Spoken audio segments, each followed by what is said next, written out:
दिव्या को देखने लड़के वाले आए हैं, लेकिन उनकी बातों से लग रहा है कि वो लंबी लंबी फेंक रहे हैं। हमारे यहाँ 5 कार हैं, 7 बाइक्स हैं, फिर भी हम बस से आए हैं। वो क्या है ना कि हमें दिखावे का बिल्कुल शौक नहीं है।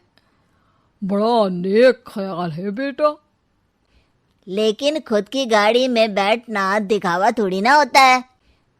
अरे हम दिल्ली से आए हैं, वहाँ पोल्यूशन बहुत है ना, तो हम गाड़ी में नहीं निकलते हैं। हाँ, ये उससे भी बड़ा नेक ख्याल है बेटा। लेकिन अगर आपको पोल्यूशन की इतनी चिंता है तो घर में 5 कार और 7 बाइक क्यों रखी है?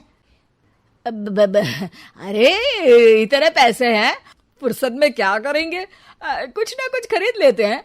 अभी पिछले ही हफ्ते एक हेलीकॉप्टर खरीदने का सोच रहा था। तो क्यों नहीं खरीदा? अरे उसके पंखे हवा ज्यादा देते हैं, हमारी माँ को ठंड बहुत लगती है ना, अब बुजुर्गों का ध्यान रखना पड़ता है ना। अरे वाह वाह, ये तो बहुत बड़ा ऊंचा और नेक ख्याल है। हम कैसे मान ले कि ये लोग झूठ नहीं बोल रहे हैं? अरे हमारा परिवार झूठ नहीं बोलता। दिल्ली शहर में किसी से भी पूछ लीजिएगा, हमारे बेटे का बड़े लोगों में उठना बैठना है। हाँ। अरे छोटो चुप रह, इतने बड़े लोग हैं, झूठ क्यों बोलेंगे? हमारी फैक्ट्री है, और ऐसी फैक्ट्री कि यहाँ ग्राहक आया, इधर सामान बनाया जल्दी जल्दी, और हम हर काम ना जल्दी करते हैं। हाँ वही तो, तब जल्दी जल्दी अपनी बेटी का हाथ हमारे बेटे के हाथ में दे दीजिए।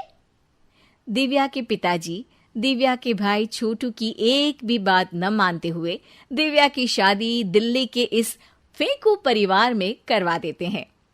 जब दिव्या ससुराल पहुंचती है तब, आपकी कार्स और बाइक्स कहाँ है? मुझे बाहर जाना था किसी काम से। कार और बाइक्स? कौन सी कार और बाइक्स? अरे जब आप मुझे देखने आए थे तो कहा था ना कि आपके यहाँ 5 कार्स हैं और 7 बाइक्स हैं। हाँ हाँ, उस दिन थी, आज नहीं है। है? आज कहाँ गई? अरे जिनकी थी वो ले गए। मतलब वो आपकी नहीं थी? आपने तो कहा था हमारे घर पर है। हाँ घर पर थी, बाबूजी का एक पार्ट टाइम काम है, कार और बाइक धोने का। उस दिन घर पे 5 कार और 7 बाइक्स थी तो बोल दिया था। अरे झूठ थोड़ी ना बोला है, जैसा था वैसा बोल दिया।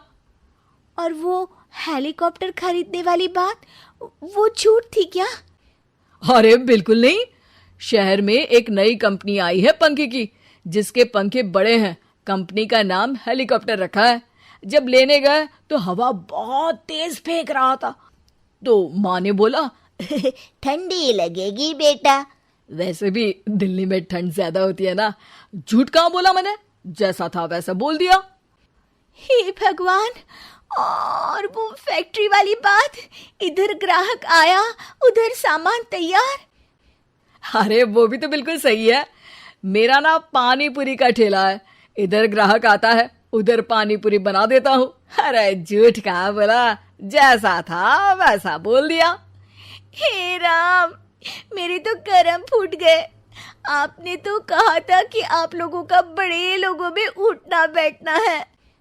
अरे है तो, पहले मैं बहुत बड़े लोगों के यहाँ नौकर था। जब भी कोई गलती करता तो वो मुझसे उठक बैठक लगवा देते। हो गया ना बड़े लोगों में उठना बैठना। दिव्या अपने साथ हुए धोखे पर रोने लगती है और ठान लेती है कि वो ससुराल वालों को लाइन पर लाकर ही रहेगी और उनकी ये झूठ बोलने वाली आदत छुड़वा कर रहेगी। आप लोग खाने में क्या लेंगे? करेला खा लूंगा। अरे मुझे तो टिंडे खाने हैं। कद्दू खाऊंगा। अच्छी बात है, खाने के टेबल पर मिलते हैं। शाम को जब सब खाने के टेबल पर मिलते हैं तो सब देखते हैं कि टेबल पर प्लेट्स में एक पूरा और कच्चा कद्दू रखा है, कच्चा करेला रखा है और कच्चे टिंडे भी रखे हैं। बहू, ये सब क्या है? ससुर जी के लिए करेले, आपके लिए टिंडे और श्रवण जी के लिए कद्दू। अरे वो तो दिख रहा है, लेकिन ये पकाया क्यों नहीं है? आप लोगों ने पकाने को तो नहीं कहा था, बस मैंने पूछा था क्या खाएंगे, तो आपने ये कहा था कि करेले, टिंडे और कद्दू खाने वाले हैं। ये क्या मजाक है दिव्या, तुम झूठ बोल रही हो। अरे मजाक कहाँ है, आपने कहा कद्दू खाएंगे तो खाइए, ऐसे थोड़ी ना कहा था कि पका हुआ खाएंगे। और वो आप क्या कहते हैं, जैसा था वैसा बोल दिया, झूठ कहाँ बोला मैंने। दिव्या की बात सुनकर, समझकर सब शर्मिंदा हो जाते हैं और उन्हें अपने किए और झूठ बोलने की आदत पर पछतावा होता है। दिव्या समझदारी दिखाते हुए उन्हें सच के रास्ते पर चलने और किसी से मजाक में भी झूठ ना बोलने की सीख देती है और उनके काम में मदद करके उनके काम को और बड़ा बनाने में मदद करने लग जाती है।